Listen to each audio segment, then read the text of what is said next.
नमस्कार, मैं हूं आपके साथ मयंक। देखिए, बेहद दुखद खबर आई है वेनेजुएला से। आपने देखा ही होगा, वेनेजुएला में 2 भूकंप के झटके आए। देखिए, भूकंप के कई झटके आए, लेकिन 2 भूकंप के झटके सिर्फ कुछ सेकंड्स के अंदर। पहले की तीव्रता थी 7.2 रिक्टर स्केल पर, और इसके चंद सेकंड बाद दूसरा भूकंप आ गया 7.5। ऐसा बहुत कम होता है कि 2 इतने बड़े भूकंप के झटके, आफ्टर शॉक्स आपने सुने होंगे, लेकिन इतने कम समय में 7.2 और 7.5 का भूकंप आ जाए, ये बेहद दुखद। और इसका नतीजा ये है, वेनेजुएला में ज़बरदस्त तबाही देखने को मिली है। और जिस तरह की खबरें सामने आ रही हैं उसमें ये बताया जा रहा है, देखिए, अमेरिकन जियोलॉजिकल सर्वे के मुताबिक कहा गया है कि 10,000 लोगों की इससे मौत हो सकती है, ऐसी 44% संभावना है। और 30% संभावना ये कहती है कि इस भूकंप में 1 लाख लोगों की मौत भी हो सकती है। यानी जब जो लोग दबे हुए हैं मलबों के नीचे,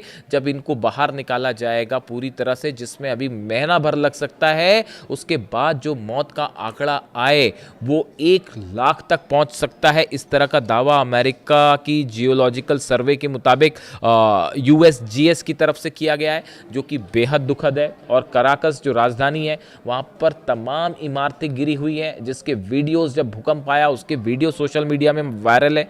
अभी तक देखिए, सरकार की तरफ से किसी तरह मौत का कोई आंकड़ा अभी बताना संभव ही नहीं है। जब ये दावे हो रहे हो कि 10,000 से 1 लाख मौत हो सकती है, तब कोई आंकड़ा सामने नहीं आ सकता।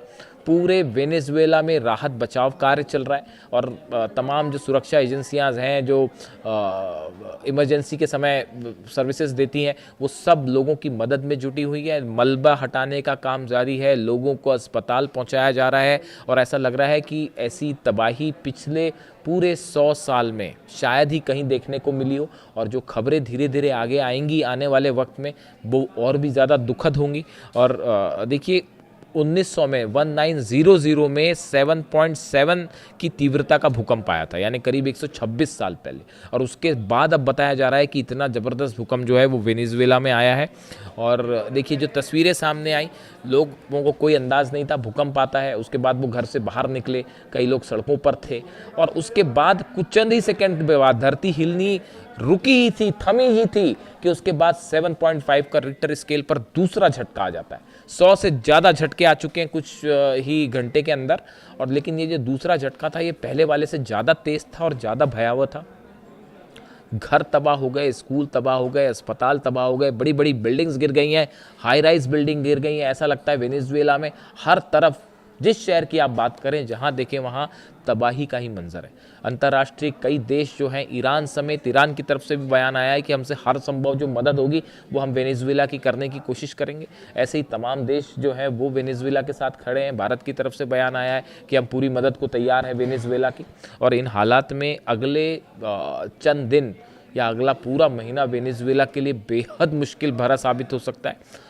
वेनेजुएला चर्चा में क्यों था, आप जानते ही हैं। वहाँ जो कुछ हुआ, जिस तरह से सत्ता परिवर्तन किया गया अमेरिका ने, उसके बाद वेनेजुएला के ऑयल को लेकर तमाम खबरें थी, वेनेजुएला चर्चा में था। लेकिन इस बीच ये जो भूकंप है वहाँ पे, इससे त्राहिमाम मचा हुआ है। इससे जुड़ा जो भी अपडेट होगा, इस बेहद दुखद खबर से जुड़ा जो भी अपडेट होगा, आप तक पहुँचाएंगे। Thank you so much.